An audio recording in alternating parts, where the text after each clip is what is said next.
Alright guys, Mr. Bass. Let's recap on Lake Seminole. Let's talk about what transpired, how the tournament went, etc. Um, some of y'all may know, but for those of y'all that don't know, this is my rookie year of the FLW tournament fishing. Um, I'm fishing as a co-angler just to kind of get my feet wet until I can get into a boat. So this was the second stop of the Costa Series, the Southeastern Division. Lake Seminole, my home lake, if you will, my favorite place to fish. Spent a lot of time in college there. My first 10-pound bass right there comes from Lake Seminole. So I absolutely had to be there. I had a good chance of doing well. Uh, Full moon was on the first day. It's March. They're going to be bedding. Everybody was excited. We get down there. Unfortunately, there's a cold front that's moved in. Brought some rain, cold. It threw the fishing off. Doc talk early was that everyone had a pretty good practice, but they were already talking about canceling day one due to high winds. So we wake up on day one, get a text at 3:45 in the morning, and sure enough, it's canceled. So we had a day to get in our own heads. I don't know if that was good or bad for us, but we looked over tackle and checked our lines and did everything we needed to do to prepare. Changed hooks, everything was perfect. The new day one, so day two comes around. We get, we blast off with our partners. Had a good partner. We got on some spots that I'm used to fishing. He knew the lake real well. It was just muddy water and still real windy. So we struggled to get some bites. Now, I caught two fish, two 2-pound fish, and set the hook on a third fish that was easily 5 or 6 pounds. Now what happened was he buried down in the grass, and when he buried in the grass, I don't know if he pulled my back treble hook off or if it broke off or what happened, but one of the tiny hooks in the pair of three was broken off. So that was pretty disappointing. I usually don't lose fish, and these were high quality, brand new replacement hooks that I had put on the night before. So I'm not really sure what happened. But that hurt me quite a bit because that would have put me at, at least 9 or 10 pounds for the day. So I ended up the day with weigh in about 4 pounds, 4 ounces, 4 pounds, 1 ounce, something like that. 116th place. If you ain't first, you're last. So we regrouped for day 2 or 3, okay, the final day. We blasted off. It was much nicer. We ended up fishing in Spring Creek this time instead of being in the Flint.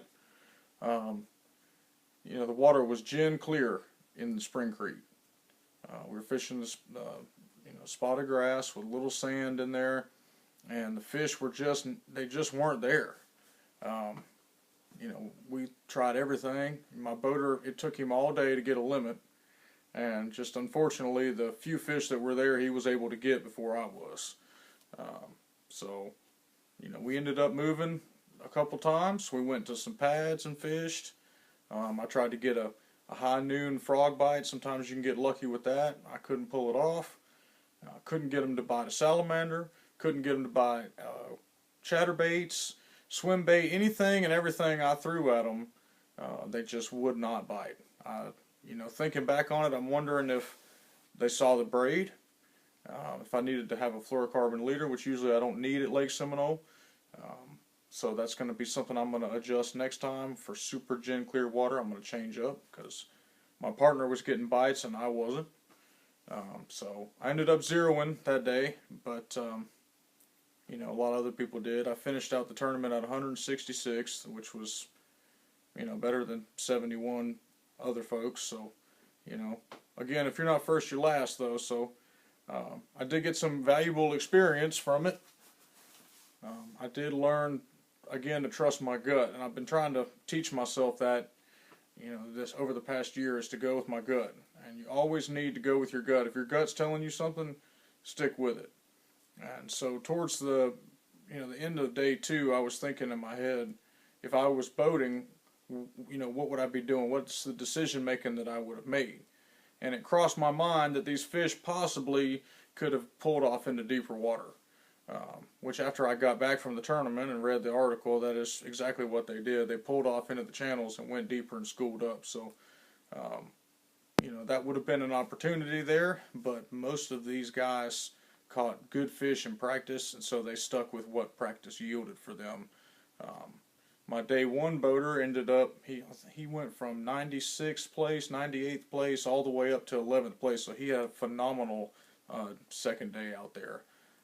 So that was really impressive. You know, congratulations to him for that. You know, it was just a great experience. It was another learning experience. You know, I met a new friend down there I'm going to travel with, a fellow co-angler. We're going to try to get him a little channel up and running. And it was just nice to be back on my home lake again and, you know, see that nothing's really changed. It's still the same old Seminole. It still produces 20-plus pound bags. There were big fish everywhere, so tons of 7 and 8 pound bass caught. There was a 10 caught in practice. You know, it's just a phenomenal fishery. If you've never been to Lake Seminole, it is life-changing. I highly recommend going there. Sort out Randy Weaver. He's an excellent guide around there. He launches out of big gyms. So, you know, call up there and see if you can get hooked up with him, and he will put you on the fish. He put me on this fish when I was 17.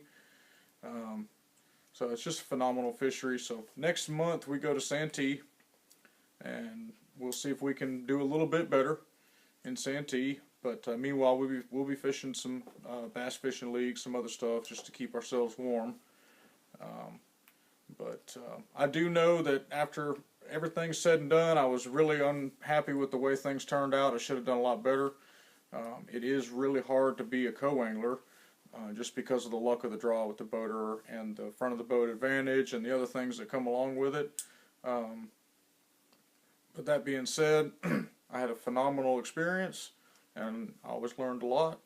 And that's all you can really hope for, is to go out there and have a good experience. Nobody got hurt, and everything was fine.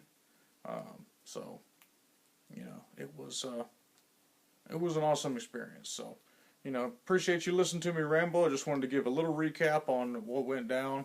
And so we'll see what happens next time. But, you know, that's part of tournament fishing. It's part of fishing, and, you know, period. Is, you know, you're chasing a wild animal trying to get him to bite. So, you know, you got 230 other guys that are really good. You know, you're going to see where you fare. So, I was happy to finish as well as I did with the field of guys that's out here, because there are some phenomenal fishermen out here. So again, stay tuned. We're going to have some video from Santee Cooper, and